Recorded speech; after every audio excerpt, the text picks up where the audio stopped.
In today's video, we're back with some updated NHL trade rumors, and today we're discussing the possibility of the Montreal Canadiens having interest in Flyers defenseman Shayne Gostisbehere. Plus, we also have some updates on the pending free agency for Maple Leafs defenseman Jake Gardiner. We also have some updates on the Penguins, Rangers, and Edmonton Oilers. We'll get into all that coming up next.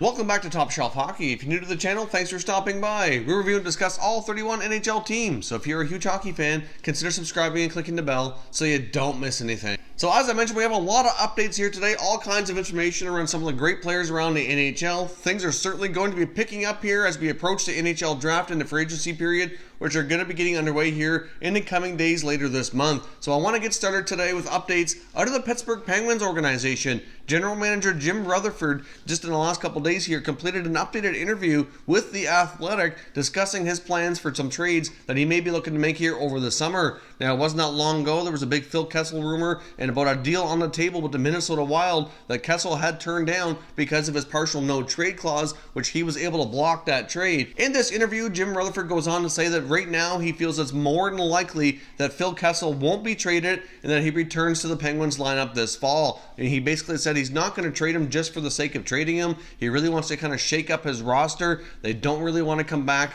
in the fall with the same roster that they had last year, since they didn't have as much success as they were hoping for. With Phil Kessel's right in his contract to have a partial no trade clause and being able to have some say over where he goes, that he's basically not going to give him away, and he's not going to just find a deal for the sake of trading Phil Kessel. That wasn't the plan. He wants just to shake up his roster, and he may go in a different direction here, but he did give the indication that there still could be some bigger moves coming, but it may not be as big as some of the media had let on here earlier in the offseason. In this interview, he was asked about other players and Coach Mike Sullivan as well. Obviously, Justin Schultz and Matt Murray are nearing the end of their contracts. They're going to be needing new deals. He was asked if contract negotiations would begin with them for extensions, and he kind of seemed to indicate that that would be on the back burner for right now. Didn't rule out the possibility of re-signing and extending them, obviously, but at the same time, he kind of wants to take the wait and see approach. That's not deals that are kind of on the forefront of his agenda for the offseason. Same goes for head coach Mike Sullivan, and Jim Rutherford basically indicated that they kind of want to take a wait and see approach, and they'll discuss the future plans of the head coaching position probably later towards the end of next season. So Coach Sullivan is entering the season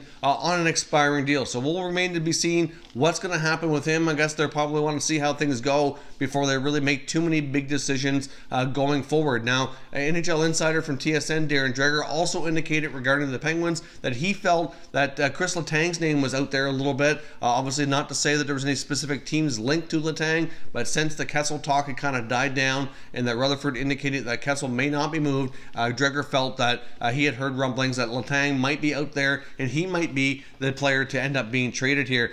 With Rutherford's comments to The Athletic, some of the moves he decides to make, like I said, it may not be as big as what was kind of let on earlier in the year. So I guess we'll see what happens here, but I still fully suspect the Penguins to shake things up. Basically, Rutherford used the word retool in his interview here as well. So I don't expect them to be too catastrophic. Obviously, guys like Crosby's not going anywhere. Malkin's likely not going anywhere. So I know there was some talk about him, but really that's, kind of, I think, taken out of context a little bit earlier into the offseason. And of course, Kessel, even though he could still be traded, it's less likely because of the no trade clause and the fact that he's not going to go just anywhere. However, I always caution people to take comments from general managers with a grain of salt, because they're not going to come out and just reveal their entire plans publicly so the whole league knows what they want to do. They quite often make comments to increase players' value. They kind of get some leverage when making trades, so they're not going to come out and just say exactly what they're thinking or exactly what's been discussed, because that would not be good business sense on their part. So just because he said that Kessel won't be traded, I wouldn't say for sure that he won't be. It just means that it's less likely, and obviously they're not going to make a deal here just for the sake of making a deal. It has to make sense, and we'll see what they decide to do. But looks for right now, Kessel's sitting tight, and another guy might be on their way out instead. Now, on the latest Insider Trading edition, they also did discuss Maple Leafs defenseman Jake Gardiner and his pending free agency to discuss his back injury, which he was dealing with towards the end of last season. Obviously, he was dealing with it through into the playoffs as well, right up till Game 7 when they lost to the Boston Bruins in the first round. Indications are that Jake Gardiner's kind of healed up his back. He was able to avoid surgery and is feeling much better at this point. They also indicated that he is really open to returning to Toronto, and that is his main preference, which shouldn't come as a big surprise. He's played there his entire career, so I can understand why he'd want to remain in Toronto. Obviously, the team is very competitive. It's been there a long time, but obviously the big factor they indicated there is the Mitch Marner contract. Depending on how long that takes, it's going to make a lot of other deals a little bit more challenging to get done because they don't know how much of the salary cap is going to get eaten up by the Marner contract. So I guess with the Marner camp seeming that we wanted to be patient here and not be in a big hurry, if that deal drags on past July 1st, which I know Kyle Dubas doesn't really want to happen, but it is quite possible that it could. If it does, that's certainly going to make a lot of other moves a little trickier to do. And will Jake Gardiner wait around to see what's available from the Leafs, or will he take advantage of other opportunities that may come his way? Because I'm sure there's going to be other teams looking to talk to him when the window opens on June 23rd. And there's been at least 4 or 5 other teams that have been linked to him for various different reasons. We've heard Montreal, we've heard Minnesota, we've heard Chicago. There's all kinds of interest out there. I think for a player who's a good puck mover, good skater like Gardiner, there will be plenty of teams to want to sign him. So will he wait around and be patient to try to make Toronto work? Or will he just have to take what's out there on July 1st if the Leafs can't get a deal that's satisfactory to him by then, instead of waiting out? And if he waits too long, he could miss out on other opportunities, and the Leafs may be able to come back to him, and he may end up losing money that way. So hard to say what happens with Jake Gardiner. Personally, I think the odds are slim that he remains in Toronto just because of the cap situation, but I guess we'll see what other moves Dubas makes and what other deals he can get lined up ahead of time so they can determine if that's a possibility or not. Now, of course, the big news yesterday came out of Dennis Bernstein of the fourthperiod.com indicating that the Flyers and Montreal Canadiens have held trade talks regarding Flyers defenseman Shayne Gostisbehere. Now, this is a scenario that I've talked about on this channel multiple times in the past. I didn't really have any links or sources indicating that they were talking, but I know I've indicated myself on numerous occasions that I feel that the Flyers were likely going to trade Gostisbehere. Not a foregone conclusion, of course, but I said, the Flyers are rumored to make some changes, especially on the blue line. I could see Gostisbehere being the ideal trade candidate. I think guys like Provorov and Sanheim would probably be their preference to keep them and move Ghost instead. So if that were the case, I said Montreal really should look into this because I think he'd be a terrific partner for Shea Weber. He'd be an excellent top 2 guy, can put up some points now, and he's coming off a bit of a down year, but you could say the same about most of the Flyers team. So I think he's young enough and dynamic enough that he can bounce back. It would be a great addition for Montreal. Now, according to Dennis Bernstein, the offer that was being discussed here was Andrew Shaw and Paul Byron for Shayne Gostisbehere. When I seen the names linked from Montreal going back to Philly,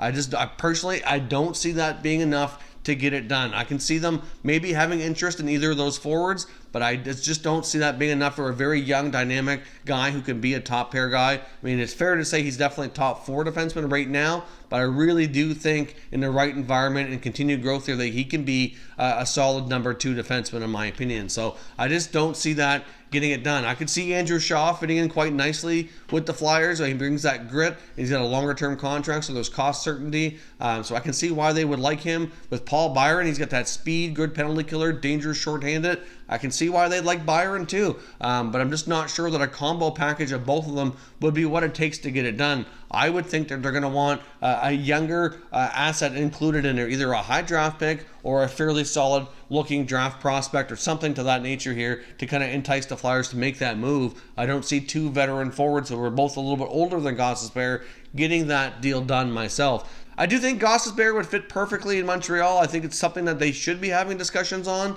And I think Montreal has a lot of other interesting prospects that the Flyers might like. But I do caution General Manager Marc Bergevin to be very careful. We've seen him trade some prospects like Mikhail Sergachev before, and then later obviously regret it. At least I would think he probably does regret it. I know many Habs fans do. They'd probably rather have Sergachev than Drouin right now. So I do caution him to be very careful here. I mean, they've got Noah Joelson. He could possibly be a guy to fit in there. You got a Victor Mete. You got Romanov coming over. At some point, Romanov probably another year away. And then they've got some pretty good looking forwards, obviously like Paling and Suzuki. So I'm not really sure what road they're going to go down, but they're going to have to give up something a little bit more significant, I think, than those two forwards. If I'm Montreal and Philadelphia is offering me Gostisbehere for Shaw and Byron, I do that deal all day long. That's a terrific deal for Montreal. I just don't see Chuck Fletcher accepting that in return.